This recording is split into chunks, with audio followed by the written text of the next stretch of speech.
ഇതിന്ന് മൊത്തമായിട്ട് മാറിയ സിനിമയാണ് അഞ്ചുക്കള്ള കോക്കൻ. അതായത് ഫ്ലേവർ മൊത്തത്തിൽ മാറി, ഫോക്ക് ഉണ്ട് എന്നാലും അതിന്റെ ഒരു സെൻസിബിലിറ്റി മൊത്തത്തിൽ മാറിയും സൗണ്ടിങ് ഒക്കെ വേറെ രീതി നമുക്ക് കേൾക്കാനും സാധിച്ചാണ്. അതിൽ തന്നെ അധികം ആളുകൾ എടുത്തു പറയാത്ത ഒരു ട്രാക്ക് ഉണ്ട്, മാനേ മരതകമേ എന്ന് പറഞ്ഞിട്ട്. ഐ മീൻ ആ കുട്ടിയും റിലേഷൻഷിപ്പ് ഒക്കെ കാണിക്കുന്ന ഒരു സോൾഫുൾ ആയിട്ടുള്ളൊരു സോങ് ആണ് അത്. അപ്പൊ അവിടെ ഞാൻ കേട്ടിട്ടുണ്ട് അഞ്ചുക്കള്ള കോക്കൻ ആദ്യം സിനിമയിൽ പാട്ടുകളെ വേണ്ടാന്ന് തീരുമാനിക്കുന്ന ഒരു സ്ഥലത്ത് നിന്നാണ് അങ്ങനത്തെ ഒരു ട്രാക്ക് അവിടെ വരുന്നത്. ഈ മാനേ മരതകമേ എങ്ങനെയാണ് ഉണ്ടാവുന്നത്? അതൊന്ന് പറഞ്ഞും പാടിയും തരാം. ഇപ്പൊ നമ്മള് അഞ്ചക്കള്ള കൊക്കൻ പൊറാട്ട് സോങ്ങുകൾ ഉൾപ്പെടുത്തണം എന്ന് ആദ്യം ഉണ്ടായിരുന്നു. അപ്പൊ തൃശ്ശൂർ പൊറാട്ടിലെ പാട്ടാണ്. തൃശ്ശൂർ ഭാഗങ്ങളില് ഈ പൊറാട്ട് നാടകം പാലക്കാടാണ് ഏറ്റവും കൂടുതൽ.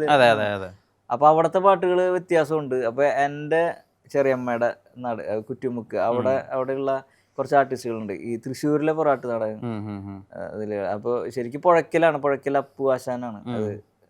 ഞാൻ അറിഞ്ഞിട്ടുള്ള ഒരു പൊറാട്ട് നാടകം ആശാൻ എന്ന് പറയുന്നത്. ഒരുപാട് ഫാൻസ് ഉണ്ടായിരുന്നു ആ സമയത്തൊക്കെ, കുറെ പ്രായമായിട്ടുള്ള. അപ്പൊ ആളുടെ മകനുണ്ടായിരുന്നു ചന്ദ്രൻ, അദ്ദേഹത്തെ പോയി കണ്ടിട്ടുണ്ടായിരുന്നു. അദ്ദേഹത്തെ പോയിട്ട് കണ്ടിട്ടാണ് നമ്മളൊരു അനുവാദമൊക്കെ ചോദിച്ചത്. പുള്ളിയാണ് ഇതൊക്കെ എഴുതിയിട്ടുള്ളത്, ആ പഴയ തൃശ്ശൂർ പൊറാട്ടിലെ പാട്ടുകൾ. അപ്പൊ അത് ചന്ദ്രൻ എൻ്റെ ഒരു ചെറിയച്ഛനൊക്കെ തന്നെയാണ്. അപ്പൊ ചന്ദ്രൻ പിന്നെ കൊച്ചുബാലമാമൻ അങ്ങനെ അവരെയൊക്കെ വിളിച്ചിട്ട് ഞാൻ പാടിച്ചെടുത്താണ്. ആർട്ടിസ്റ്റാണ്. അതെ, അവര് പണ്ട് തൃശ്ശൂർ ഭാഗത്തെ പൊറാട്ട് നാടകങ്ങളിൽ കളിച്ചിരുന്ന ആളുകളൊക്കെ തന്നെയാണ് അവര്. അപ്പൊ അവരുടെ അടുത്തുനിന്നാണ് ആ പാട്ട് പോയിട്ട് റെക്കോർഡ് ചെയ്തിട്ട്. കറക്റ്റ് ആണ്, അത് വേറെ ലിറിക്കോ കാര്യങ്ങളൊന്നുമില്ല, ട്രഡീഷണൽ ലിറിക്കോ. അതാണ് റെട്രോ വൈബും അതിന് ഫീൽ ചെയ്യുന്നത്. അതെ, അത് അവരെ കൊണ്ട് തന്നെ പാടിച്ചു. അവര് പേജ് ആയിട്ടുണ്ട്.